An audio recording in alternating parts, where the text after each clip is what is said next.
Hello, everyone. Hi, welcome. Thank you all for being here today for this very exciting event. We are very pleased that you're able to join us here today because today is really just all about celebrating children. You can hear them out there in the other room, and it's all about celebrating us working together to create lasting change for Vermont's young children. So thank you for being here. We're very pleased to kick off our public education campaign called Let's Grow Kids, focus on the first years.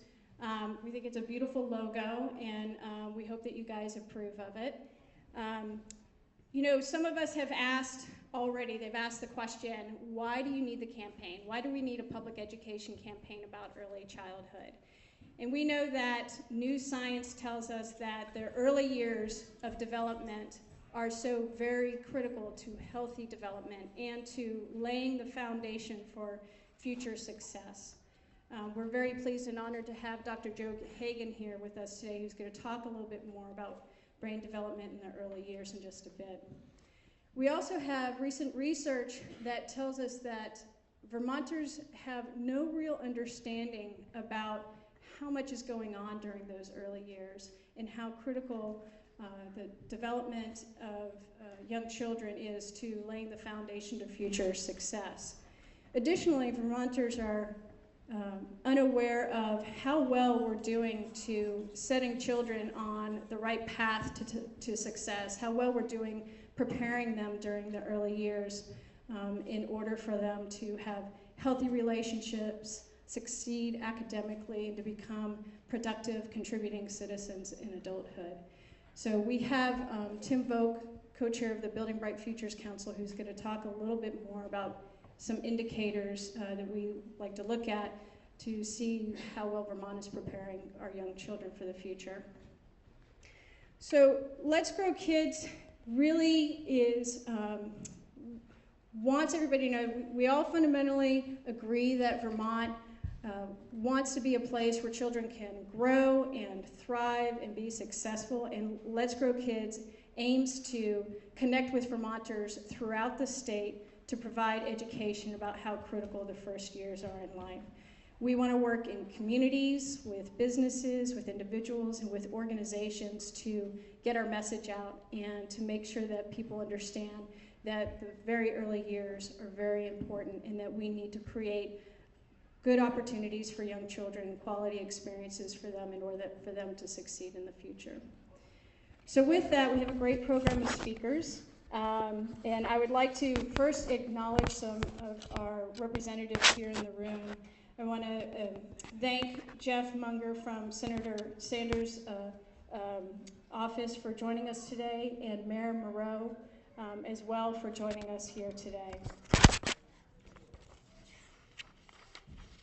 So first, to begin with, unfortunately, Julie Coffey, who was originally going to speak as the executive director of the Building Bright Futures State Council, is unable to make it here today for because of a family emergency, but we have Tim Volk with us, who is the co-chair of the Building Bright Futures State Council, who's stepping in Julie's absence.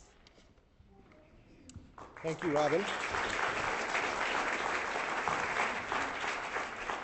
So it's great to be here today, and this is a day long in coming. I was just chatting with Mary Powell a moment ago about how long we together have been at this, and it's been decades. I think Mary dated it back to 19 years that we've been working on this issue.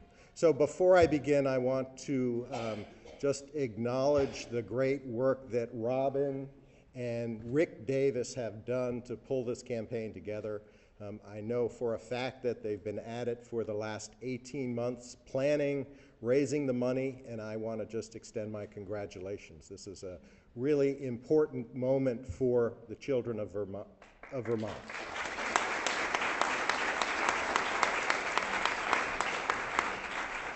So coincidentally, we have some great data in the form of this report that is published by Building Bright Futures once every 2 years. There are copies of this report if you'd like to get one at the end of the program. Pat Heffernan is showing them there. And the title of the report is How Are Vermont's Young Children?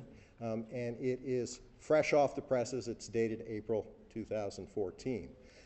And the story of How Are Vermont's Young Children is, I'm sorry to say, a mixed story. So there are some great things and some really solid metrics that show, in fact, the state of Vermont is doing rather well.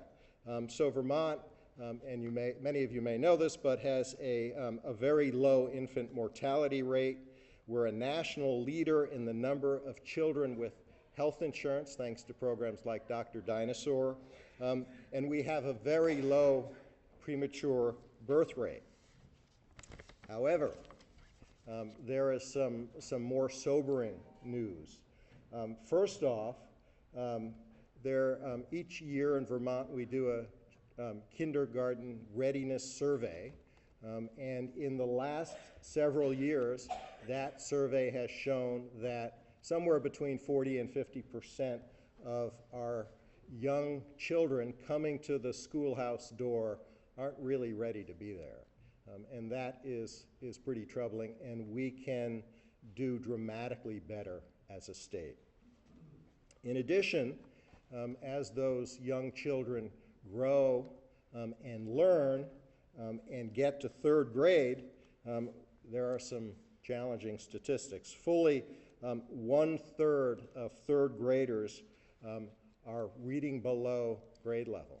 Not a very healthy metric. And sadly, that number gets even worse, goes to 45% among children living in poverty in Vermont. So we clearly have work to do as a state. And then the last bit of data that I will share with you has to do with developmental screening. And basically, we know through research that one of the best measures that we can take is to do a developmental screening in the early years for children. And here in Vermont, only about 1/3 of our children, in fact, undergo that screening. So again, lots of work to do. I'm looking forward to collaborating with Robyn, with Rick, with all of the folks behind this campaign to do what is right and best for our children in Vermont. Thank you.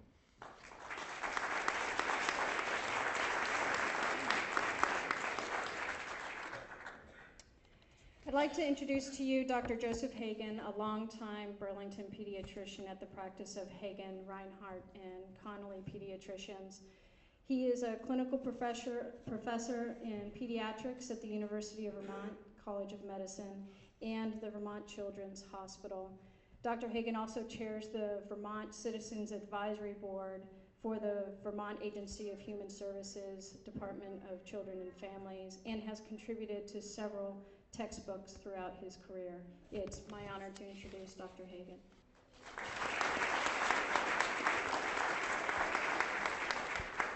Robyn, thank you for that kind introduction. It's exciting to be here. I happen to love being in the office, but it's exciting to get out of the office some days too. The hospital was busy, it was a bit of a rush, but great to be here, especially for a topic like this. So those of you who know me know that I believe that I have the best job ever, okay? I get to play with kids all day and call it developmental assessment. How cool is that?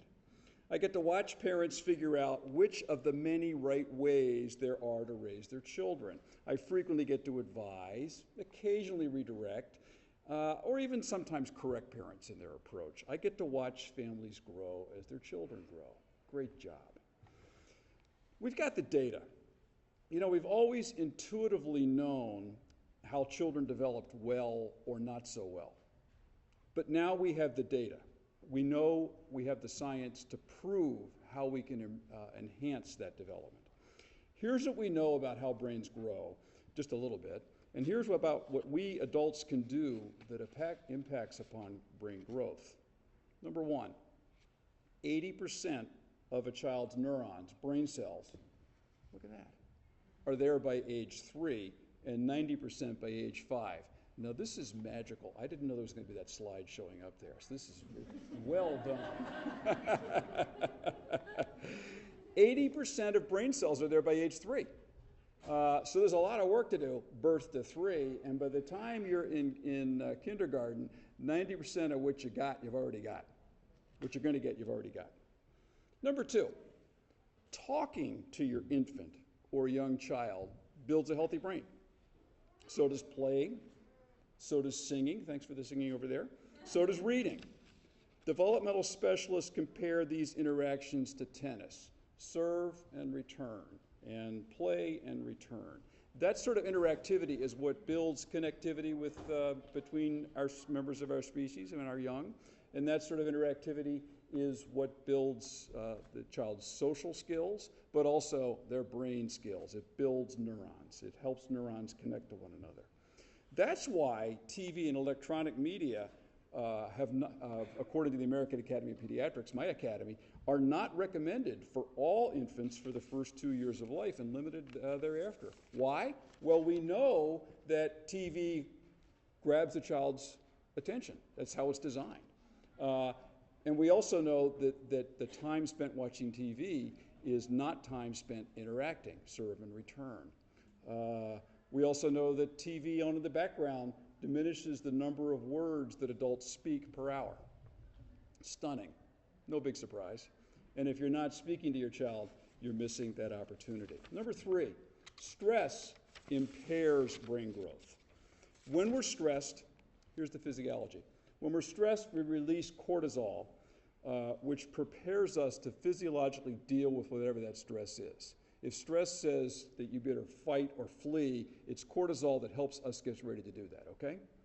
The problem is that cortisol impairs brain growth. It impacts how brain cells grow. It impacts how brain cells connect to one another. So if you're getting a lot of stress over time, or stress that we refer to now as toxic stress, it can have a negative impact on brain development that is real and it is measurable and it's science. Toxic stress can have irrevocable effects, which have been demonstrated by the not so new, but recently people are more aware of these studies called the Adverse Child Experience Studies, or the ACE studies, which show that early stress, they prove that early stress can cause lifelong harm and ill physical health as well as mental health. And the new science of epigenetics teaches us that these adverse effects will likely pass on to the next generation, genetically. Stunning. Number 4, social and emotional development are grounded in this early life period. It is nature and nurture together that make us who we are. Early life experiences shape our future relationships, our mental health, and our longevity. And remember, it's easier to prevent, it's easier to invest up front than it is to fix or remediate.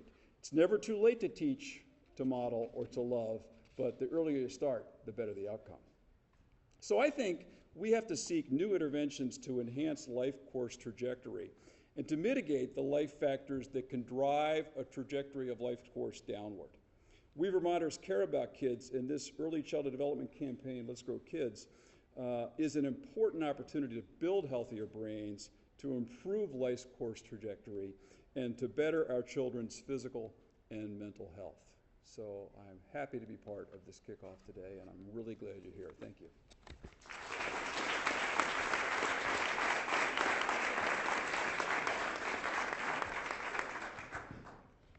I'm very excited to introduce LouAnn Beninati. LouAnn is a program specialist with Vermont Birth to 3 and has been involved in the field of child care and education in Vermont for more than 35 years. She served most recently as the coordinator of the Vermont Steps Ahead Recognition Program. Many of us know that as STARS. It's the quality rating system for child care providers. She was a founding director of the Robin's Nest Child Care Center in the Old North End of Burlington, where she worked for 25 years.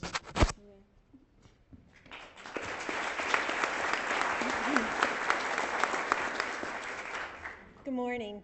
I speak to you today as a child care provider of many years, but I also speak to you as a parent of 4 grown children and a grandmother of 4. I was a working parent, my children are working parents, and child care programs have been a part of my family life for many years. I also come to you as a member of a generation born in the 1950s. We baby boomers tend to have a romantic memory of our moms at home baking cookies, looking like Donna Reed, while we played outside. Well, here in Vermont, most parents of young children, up to 70%, are in the workforce and not at home. Children are spending 40 hours per week and more in care outside of their homes. In truth, children now spend more time with adults than people my age did in our youth. And if they're lucky to have access to great quality child care or early education, they're experiencing those same free, individualized early childhood experiences that we baby boomers fondly, if not always accurately, remember. Researchers will tell you that the effect on child development on whether formal early childhood experiences are worth the cost lie in the quality. As Dr. Hagan said, 80% of brain development happens by age 3. Good quality early experiences support healthy development. So what should we look for in a program? Think about it. Who children spend their time with and where is extremely important. Health and safety, of course, we want where children are to be safe and clear of hazards. In addition to visiting the program, regulations and Vermont Quality Recognition System, STARS, can help a parent determine the program's record on health and safety. Personal heart check. Where you leave your babe is a most personal decision. A parent needs to spend time in the program to determine if it's a good match for both parent and child. The people who staff the program. It's all in the person and not in the shiny new toys. Whether home or center, school or informal, is the adult a well-trained teacher or provider? Is she nurturing, focused on the children's needs, and connected to the community of early care and education in your area? Does she understand that you are an important partner in the child's child care experience? A child needs stable relationships, positive interactions with trusted adults. This is the most important piece. The environment, is there a mix of quiet and active play space? Are there books? Is there space for creative and imaginative play? Is there outdoor space, and is there time to actually use it? If space is limited, is the adult creative in using what she has to the benefit of the children? And the plan of the day, is it flexible? Is there an opportunity to gain independence, express ideas, and discover new interests? In Vermont, we have many wonderful early care and education opportunities available for our children. The problem is they're not enough, and many families with young children struggle to find what they need to suit their needs. The author, Ellen Goodman, who many of you remember used to write for the Boston Globe, wrote an article in the 1980s, long time ago, but I still remember it, that compared the issue of childcare to childbirth. It's a struggle, it's very painful, and when you get what you want, it's a joy, and you immediately forget about the pain. Unfortunately, this statement is still true. We all need to remember that the pain continues if we don't have quality experiences for all of our children, and we as Vermonters need to work to make sure that all families with young children have access to quality care during this most important time of life. So I am thrilled to be a part of this campaign. Thank you.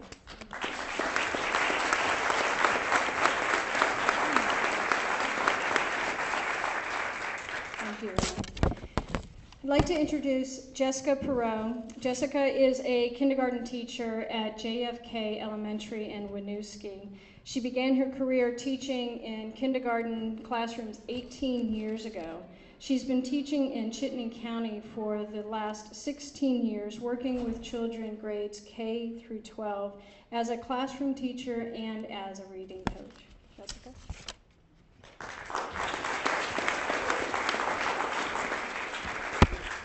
Thank you.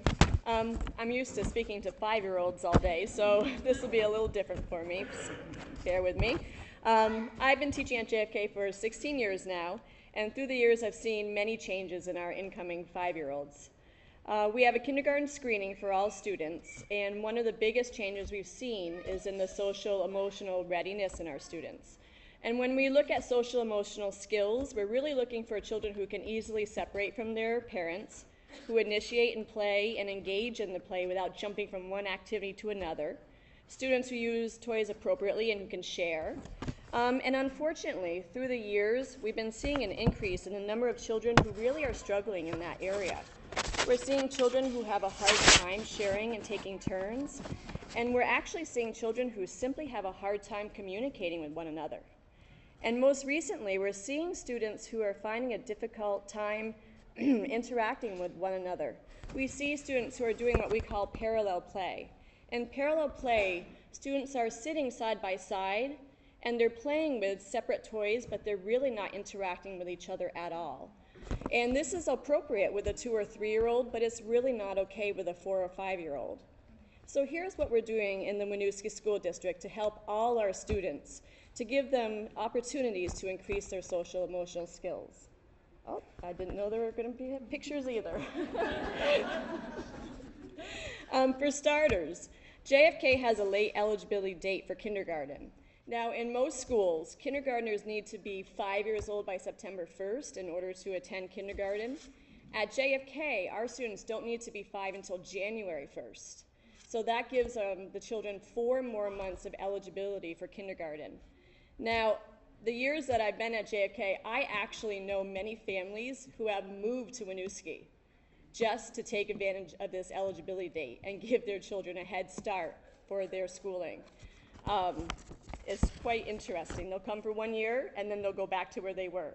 And they'll either get their children a second year in kindergarten, or many times those schools will let them move on to first grade. So it really shows the importance of getting that head start in those 0 to 5 years for the children.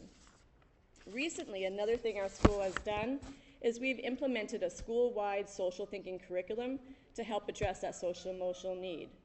In this program, our entire staff uses a set of language to help students understand the different types of behavior and how their behavior affects themselves and how it affects others near them. For instance, in kindergarten, we introduce what's called expected behavior and unexpected behavior. When children are showing expected behavior, we tell them that they're giving others what we call green thoughts. That means that when they're giving green thoughts, they make other people around them feel happy and they feel good about them. And because they're giving others green thoughts, the children feel good about themselves as well.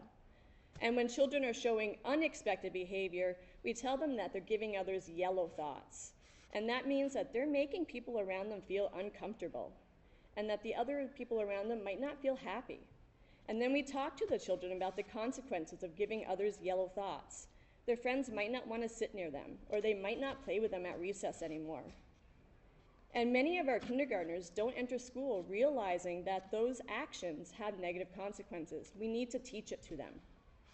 And this is really a great way to show these children that their behavior is concrete and visual.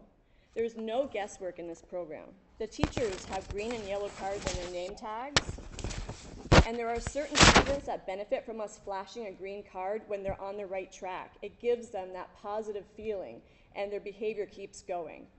And there are other children that really need that private reminder of showing them a yellow card that they need to make a change in their behavior. And by having a chance to give them a quiet visual cue, we don't have to publicly announce that to them and maybe embarrass them. And it really helps to create a positive atmosphere that helps the kids feel comfortable and to grow emotionally. Now, the green and yellow thoughts is really just the tip of the iceberg. We not only make kids aware of their behavior and how it can affect others and themselves, but we give them strategies for managing their behaviors as well. I really wish I could go into all the strategies, but we don't have enough time for all of them. So I'll just share a few of them briefly. We give them strategies like, if you're feeling frustrated, push your hands together as tight as you can and count to 10. Or if you're feeling embarrassed, we teach them something called turtle time. Literally, put your head in like a turtle and count to 10 until you feel like you can join the group. I'm getting great tips for work. I have a whole list. I don't have time in the time they gave me.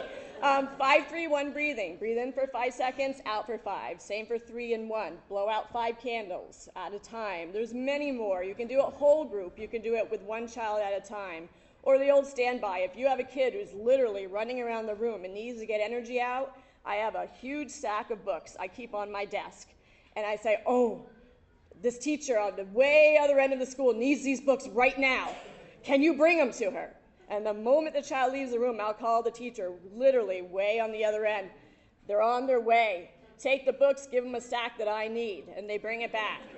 And not only do they feel like they're doing something important for me, but it changes their state, and they forget that they're frustrated and they're getting their energy out. So as you can see, I mean, we're not just teaching academics. There's so much more. We spend a great deal of time with these social emotional skills. So I'm sure you can see why I was so excited to learn about this Let's Grow Kids campaign. Now more Vermonters will understand the importance of a quality early learning experience at home and in childcare before the children reach kindergarten. Thank you for your time.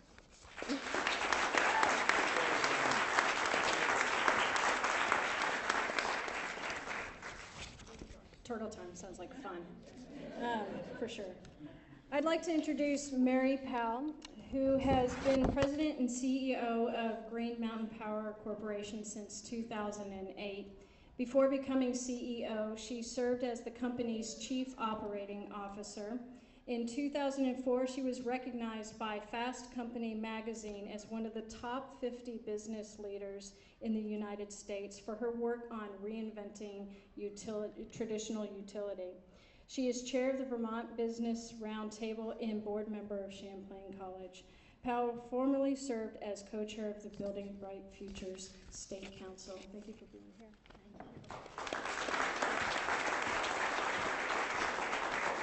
Thanks. I definitely need a copy of your talking points. I was thinking, oh my gosh, yeah, parallel play, that's a problem at work, not sharing, I love it. So there's lots of reasons we need to focus on this issue, but really, truly, it's wonderful to be here. It has been a long time I've been involved in this, and I'm not one that's known for my patience, so I actually was thinking, you know, it's amazing that I've been at this with folks like Tim, folks like Rick, Pat, you know, so many of you, Cheryl, for so many years, and I was thinking, yeah, I guess it's a marathon, not a sprint, and I'm at mile 19. So I'm really excited about this campaign, and I actually really think it means that we're going to really, I see the finish line in sight, which really is that dramatic shift that we need to make, and that dramatic shift has to be because of building greater awareness. The reason I know how long I've been at this is because I got involved before I had a child, and I got involved before I even actually knew whether I wanted to have a child. I was working as a vice president at a bank, and candidly, my interest in getting involved largely was because I saw it somewhat as an equality issue. You know, particularly in Vermont, I have to say. I really saw it as, I think, thank goodness, actually, it's changed, and now I see stressed out dads and moms, which is really good. I think that's actually progress. 19 years ago, it was all about stressed out mothers, and it was all about women not being able to engage intellectually and emotionally at the same level in business because of the incredible stress of trying to manage a home, children. So I saw it as a huge issue that way. I also saw it, my passion around it was because as a vice president at a bank, which was probably even more in need of traditional, you know, change, turnaround as a utility, I saw the whole structure of the business was built around that 1950s model that you referenced, that we all somehow look fondly upon, and I'm not sure why most of the time. I guess it's just part of the human condition. We always look back, and it always looks rosier than, you know, looking forward. Hi, Becky. Good to see you. So a huge part of my passion also around the business connection was that we needed to change the way we thought about business and build in more flexibility. But it was really about the power of unleashing women economically in the workforce. I still think that issue is there.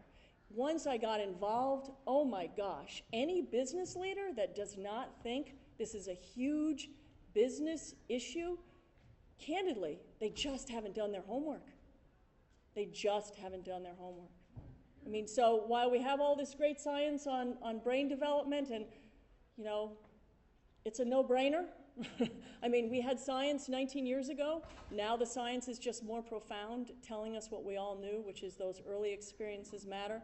But how is it a business issue? It's a business issue because we also have the data now to show that children that receive the right kind, or the most nurturing experiences that develop the brain early in life are tied to much greater graduation rates. I think it's 31% higher graduation rate. Children who receive that type of care, also it's tied to 23% increase in terms of productivity in society and economic prosperity for them growing forward. So it's a huge issue, ties to ensuring that we have a productive workforce.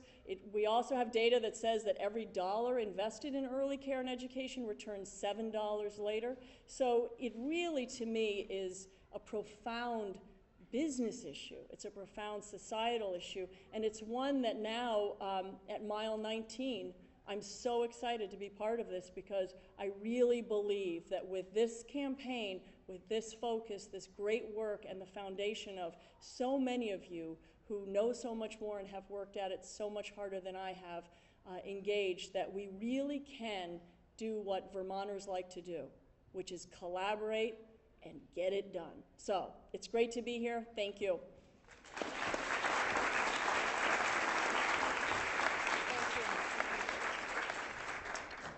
Thank you very much for joining us here today. So what can you guys do now?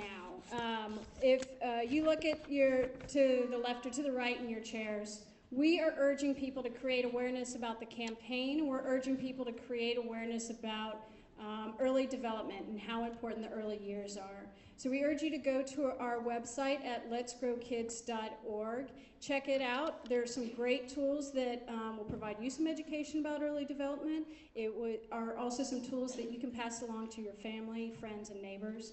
We've also included this business message card. If you look on the back of it, we talk about the fact that 80% of a child's brain develops by age 3, and that lays the foundation for more complex learning.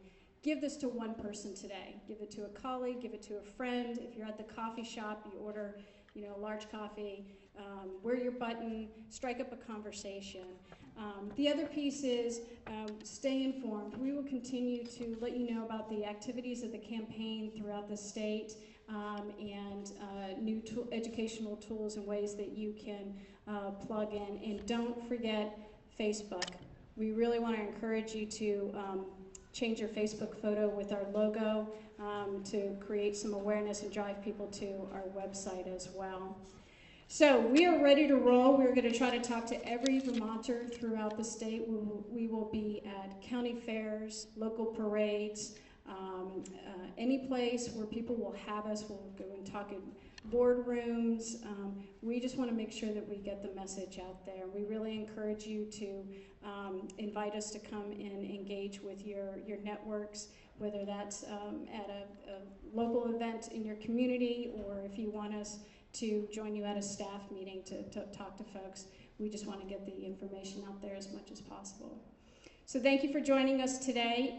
For those of you who RSVP'd for the lunch this afternoon, we are very packed. We are beyond capacity. We have a little bit of a wait list. We will start at noon, and we're asking people to check in at the door. And for those of you who are unable to stay with us, again, thank you for being here. Bye.